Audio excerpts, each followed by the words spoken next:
The medical bay's alarm shrieked through the corridors of the Stellar Harmony, sending every crew member into immediate panic. Jasmine sprinted toward the source, her boots clanging against the metal floor. As the ship's human medical liaison, she'd seen her share of emergencies, but nothing prepared her for the scene inside. Dr. Zelthor, the Zentari chief medical officer, stood frozen before a scanning console. His four eyes widened in what Jasmine recognized as pure horror. His scales had shifted to a pale yellow, a color she'd learned meant extreme distress. "What's wrong?" Jasmine asked, slightly out of breath. The doctor's translator struggled to keep pace with his rapid clicking. We found it. A Class-5 biotoxin. On your ship. In your quarters." Jasmine's stomach dropped. Class-5 biotoxins were the galaxy's most feared substances. Compounds so lethal that a single drop could theoretically wipe out an entire colony. The Galactic Council had strict protocols: immediate quarantine, potential ship destruction, and criminal prosecution for smuggling. "Show me," she demanded. Zelthor's appendages trembled as he pulled up the analysis. The molecular structure rotated on the screen and Jasmine leaned closer. Something about it seemed familiar. "Where exactly did you find this?" she asked slowly. "In crew member Arthur's personal storage unit. Deck C, Section 7. The container was labeled with human glyphs we couldn't translate." He pulled up an image. Jasmine stared at the bottle in the photograph. Her lips twitched. Then she did something that made every alien in the medical bay recoil in confusion. She laughed. "Dr. Zelthor," she said, struggling to compose herself, "that's not a biotoxin. That's tequila." Tequila? The word mangled through his translator. "It's a beverage, a drink. Humans consume it recreationally." The medical bay fell silent. 17 different species of medical staff stood frozen, their various forms of faces displaying universal shock. "You drink Class-5 poison?" Zelthor whispered. "Recreationally. Well, we don't call it poison," Jasmine explained, pulling up her data pad. "It's made from a plant called agave. Fermented, distilled." "Fermented?" interrupted Dr. Kilnix, a Vorian toxicologist. "You mean you allow microorganisms to break down organic matter, creating metabolic waste products, and then you concentrate those waste products and ingest them?" "That's technically accurate, yes." A silicate engineer named Quarth spoke up, his crystalline form refracting the medical bay lights. "The molecular analysis shows it contains ethanol, a solvent we use to clean engine components." "You're telling me humans drink industrial solvent?" "It's not quite the same, but the concentration is 40%. Zelthor pulled up the scan again. "Anything above 5% ethanol is classified as hazardous material in 17 different planetary systems." Jasmine rubbed her temples. She needed backup. "Computer, page Arthur to medical bay. Tell him it's not an emergency, just bring his tequila." 10 minutes later, Arthur strolled in, carrying the ornate bottle that had caused such panic. He was a tall man with an easy smile, completely oblivious to the fact that he'd nearly caused an intergalactic incident. "You wanted to see my añejo?" he asked cheerfully. "This stuff's aged 5 years. Cost me a month's salary." Every non-human in the room took a step back. "Arthur," Jasmine said carefully, "they've been analyzing your tequila. They think it's a Class-5 biotoxin." Arthur blinked. Then he looked at the bottle, then back at the assembled medical staff. "You're serious?" "Completely." A grin spread across his face. "Well, I mean, they're not entirely wrong. Bad tequila is basically poison." He unscrewed the cap and several crew members dove behind equipment. "Want me to show them it's safe?"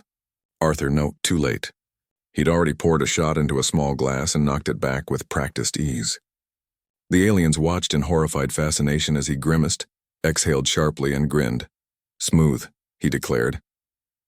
Dr. Zelthor's scales turned bright red. "Anger," Jasmine noted. "You just ingested a lethal dose of—" "I'm fine, Doc.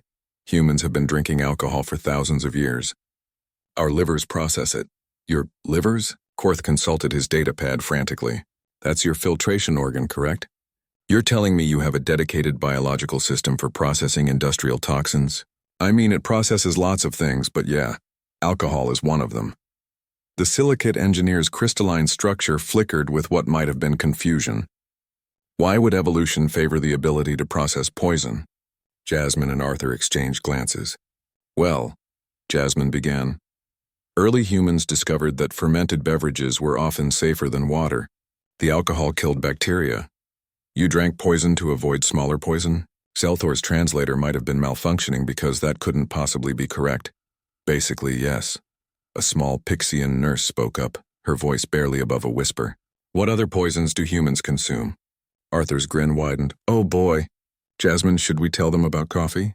Caffeine is technically toxic to most species. Chocolate contains theobromine, which is lethal to many earth animals. Capsaicin. We eat peppers for fun that would send most species to medical. Stop. Dr. Zelthor held up all four hands.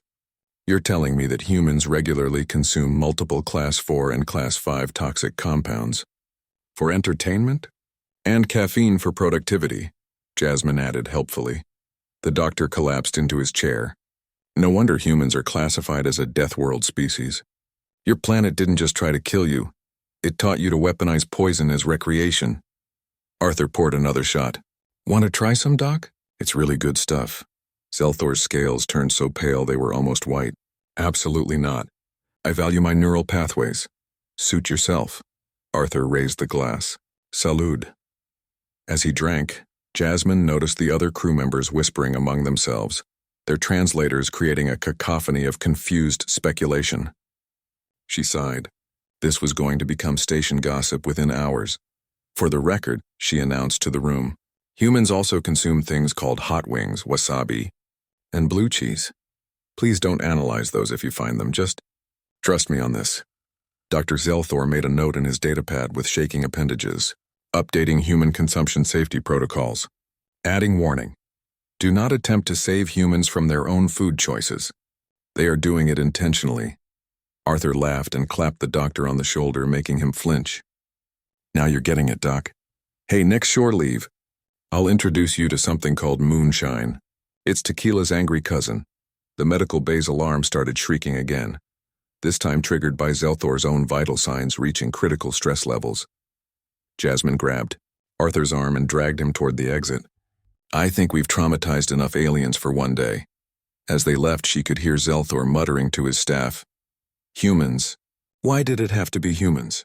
Behind them, the bottle of añejo sat on the counter, labeled, sealed, and now officially documented in the ship's logs as non-lethal human beverage, despite all evidence to the contrary. Arthur grinned at Jasmine. Think they'd freak out if I told them about absinthe? Don't you dare. But in the back of her mind, Jasmine was already composing the report she'd need to file with Galactic Command. It would be another entry in the growing file labeled, Why Humans Are Terrifying, a Comprehensive Study. She smiled. Humanity, fuck yeah, indeed.